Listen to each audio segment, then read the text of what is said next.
Welcome back, Room 13. We are reading By the Great Horn Spoon by Sid Fleischman.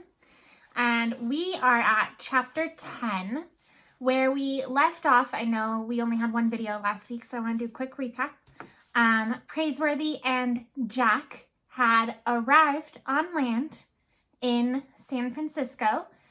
They were short on cash, but they met a very nice man, Mr. Quartz Jackson, who asked them for a haircut and let them keep the hair, which ended up having gold in it. That he showed them how to get the gold out of the hair that they were cutting, so they made quite a bit of money that way, and they were on their way to find a mining camp. They decided on Hangtown, and they are on their way there in a stagecoach, but who else happens to be there but Mr. Cut-Eye Higgins, the thief who had stolen their money when they had first gotten on to the Lady Wilma. So we're about to see what happens. Chapter 10, the rogue outrogued. And in case you don't know what a rogue is, it is kind of an older term for a thief. So the thief out-thiefed. Seems pretty easy to me what might be happening, but I can't wait to hear it unfold. So let's go ahead and jump in. Praiseworthy remained remarkably calm. He didn't do so much as raise an eyebrow, but he did give Jack a faint poke in the ribs with his elbow, as if to say, "Easy, Master Jack, easy. Leave the scoundrel to me." "Small world, ain't it?" grinned Cut-Eye Higgins. His hand remained at rest in silent warning on the butt of his pistol. "I hadn't noticed until today," said Praiseworthy. "If I didn't know better, I'd think you were still in Rio." The villain's scarred eye was set at a squint. "Rio's too hot for me, you might say, so I lit out for Panama." When he says it was too hot, he doesn't mean the temperature. He is saying, so too hot is like a term for if you are a thief or a bad guy and you were in some trouble and some people were looking for you. That means the town is too hot for you to stay there. You need to get out of town. So he must have been doing some things in Rio. "So I lit out for Panama, crossed the isthmus by bongo boat and muleback. A whole parade of folks is getting to the Pacific that way. Looks like I beat you to California at that." "I dare say you had a good map to guide you." The man in the jippa-jappa hat bared his yellow teeth in a laugh. "A map? A map? Why, what map is that?" Praiseworthy narrowed his glance. "I bring you regards from the good Dr. Buckby." The stage charged across the valley flats, and the Frenchmen shook handkerchiefs in front of their noses to keep the dust away. Jonas T. Fletcher kept shooting tobacco juice out the window as if the ground were on fire. Jack's hand fell to the horn spoon in his belt. He could almost imagine it was a 4-shooter. That would make Mr. Cut-Eye Higgins sit up and take notice. Why, he'd beg to hand over Dr. Buckby's gold map. The dueling pistol in his belt would be no match for a 4-shooter. But Praiseworthy didn't seem in the least concerned about the lack of firearms. "Have you met Mr. Fletcher?" he said, tugging at his left glove. Do you guys remember what's in his left glove? It's all the gold dust, right, from everything. So he's tugging at his glove. Maybe it's a tell. I wonder if Cut-Eye Higgins is going to notice and if he's going to think about what's in that glove. "He tells us he's an undertaker. A man in your line of work, sir, never knows when he'll need the services of a good undertaker." "I didn't get the name," said the Missourian. "Higgins." Cut-Eye grinned. "Doc Higgins, dentist." "Well now," smiled the undertaker, "the boys will be glad to have a tooth extractor in camp." Praiseworthy winked at Jack. The impostor had apparently given up his judgeship. A dentist, was he? Specializing in extracting gold teeth, no doubt. "And now, if you gentlemen will excuse me," said the butler, "I believe I'll catch a nap." Sleep? Jack thought. How could anyone sleep with Mr. Cut-Eye Higgins sitting there? But before the stage had traveled another quarter of a mile, Praiseworthy was napping soundly. Jack sat gazing at the villain, their knees almost touching, and the man in the jippa-jappa hat gazed back at him. By late afternoon, they had reached the brown foothills, and the stage pulled up at a relay station for a change of horses. With the mountains rising at their shoulders, Praiseworthy and Jack stood at the well, refreshing themselves with dippers of cool water. The 4-horse team was being replaced with a team of 6 for the hard climb ahead. "Do you think he's got Dr. Buckbee's map with him?" Jack whispered. "No doubt about it," said Praiseworthy. "I'll wager he doesn't take his hand off that dueling pistol, even when he sleeps." "We'll need a shotgun to get the map away from him, a 4-shooter at least." "Lacking one and the other," said the butler.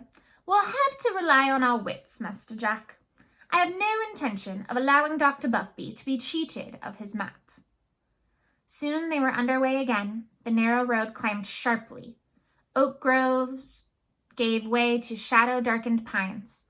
The sun was setting across the valley, as if to desert them, and the driver's whip cracked in the air like rifle shots. Inside the wooden coach, the passengers sat knee to knee as before, and held on against the bumps and ruts of the road. Finally, the stage rounded a bend, and the trail seemed to shoot up like a ladder. "Everybody out!" shouted the driver. "Push, gents, push!" Cut-Eye Higgins didn't take his hand off the pistol butt for a moment. He pushed with one hand. Slowly, the stagecoach, piled high on top with luggage and supplies, climbed the road. The driver urged the team on with his whip. "Keep at it, gents. We're gaining." Jack put his shoulder to the coach like the others and dug his shoes in the dirt. Halfway up the hill, it seemed to him the driver must have 6 whips in his hands for all the noise he was making. Suddenly, a window shattered, and then another, and just as suddenly, Jack became aware that it wasn't only the crack of the whip in the air. Gunshots. "Road agents!" the driver yelled. He set the brake and reached for his rifle. "Hold up!" Praiseworthy pushed Jack under the coach. Jonas T. Fletcher had beat him there. Through the spokes on the big wheels, Jack saw a dozen horsemen with red bandanas around their faces charge out of the pines. Cut-Eye Higgins drew his dueling pistol and fired. He missed. He didn't have a chance to reload. The road agents had them surrounded, their guns and rifles bristling in the twilight. The leader, a big fellow with holes in his boots, called to the driver. "Throw down your rifle. The rest of you reach for the sky, or I'll send you there pronto." Jack swallowed hard and came out in the open. Praiseworthy gave him a reassuring glance and didn't seem scared at all. They raised their hands. Cut-Eye Higgins growled to himself, but his arms shot up like the others. "Sorry to interrupt your journey," said the leader. "We'll only detain you a moment. Boys, hop to it." 2 of the outlaws climbed to the top of the stage and threw down the trunks and boxes and carpet bags. Others broke them open to paw through the contents for valuables. Meanwhile, another pair of road agents made quick work of the passengers. They pulled watches and chains off vests and tugged buckskin pouches of gold dust from pockets and belts. Jack tried not to look up at Praiseworthy's white gloves.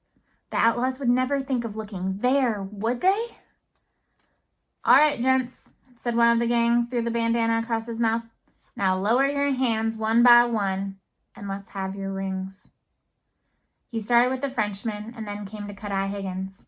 He wore a gold ring set with a ruby, like a drop of blood. Stolen, no doubt, thought Jack. The rogue is being outrogued, but it was small comfort. "Why, I wore this ring since I was a lad," said Cut-Eye Higgins. "It won't come off." "In that case," the outlaw laughed, "we'll just have to chop off the finger."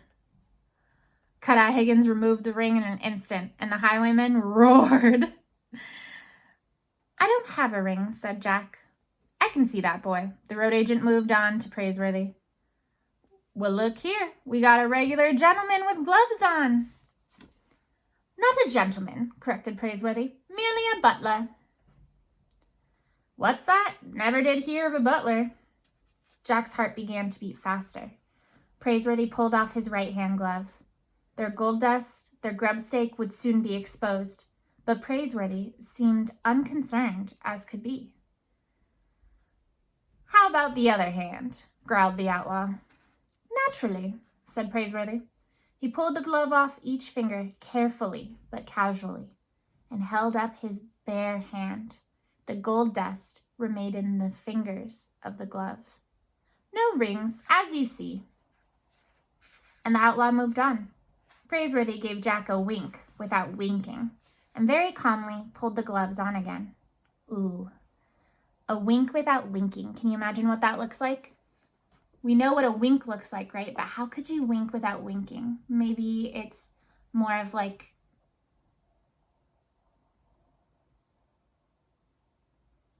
but he's trying not to be obvious, right? Doesn't want the road agents to know.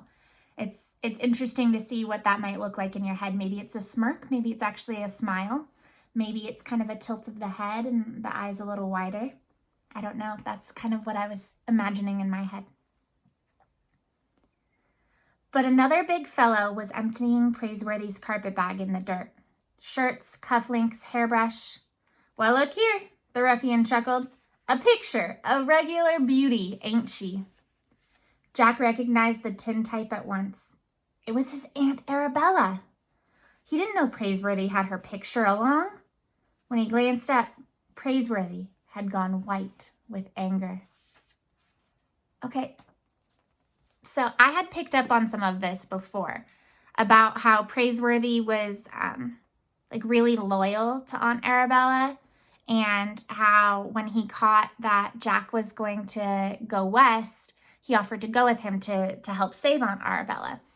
And so I was trying to figure out if there were maybe some feelings there, especially when Jack mentioned that Aunt Arabella hadn't married.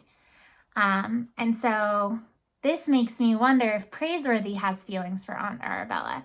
He has her picture with him. So this will be interesting. This is something I had kind of noticed before. And now it seems like an even bigger, maybe even in neon lights, that this is something I need to pay attention to. I'll thank you to return that picture to my bag, he warned, stamping each word out of cold steel. You don't say. Why, I'll be proud to own a picture like this. I guess I'll just take it along. The rest happened so fast that Jack missed half of it in the blink of an eye. Praiseworthy, in his fury, struck like a bolt of lightning. Grabbing the ruffian to his feet by the shirt front, he slammed his left-gloved fist into the man's bandana-covered face. The outlaw hurled back as if he'd been struck with a stick of cord wood, and he just lay there. Why, look at that, said the undertaker in awe. Knocked that big fella 15 feet uphill. If his fellow outlaws had held their fire, it was only because they were too startled by the butler's awesome left jab. They were like trees growing from the ground they stood on. And then their leader seemed to grin behind his bandana. I'd take my hat off to you, he said, but it ain't fitting for a man in my line of work. That was something to see. Boys, lift our fallen friend across his saddle and we'll be going. Jack gazed at Praiseworthy with fresh admiration. The butler had never let on that he was so handy with his fists. The truth of the matter was that Praiseworthy had been as surprised as the others to see the brute go flying. And then he remembered the heavy gold dust packed in the fingertips of the glove. It was exactly as heavy as lead. With his fingers clenched around it, his fist had had the kick of a mule. He picked up Aunt Arabella's picture and dusted it off. It seemed curious to Jack that he had brought it along. It made him feel strangely closer to Praiseworthy than ever before. One more thing, said the gang leader. All you gents, take off your coats and drop them in a pile. The guns came up again, and that left no room for argument. Jonas T. Fletcher pulled off his frock coat. Kodai Higgins dropped his dusty linen coat. Regretfully, Praiseworthy added his fine black coat to the pile. He would miss it. Never met an immigrant yet, said the leader, who didn't have gold pieces sewed up in the lining of his coat. You won't need coats in this heat, gents, so we'll just take 'em along. An instant later, the highwaymen spurred their horses and carried away their booty of watches, rings, buckskin gold pouches, and coats. Praiseworthy, unaccustomed to mere shirt sleeves, stood in the dust like a leopard suddenly deprived of his spots. That's one of those similes, right? Comparing two things, using like or as to try and help us imagine. A leopard without his spots would be very weird, totally out of character, right? So that's kind of what Praiseworthy looks like and how he feels.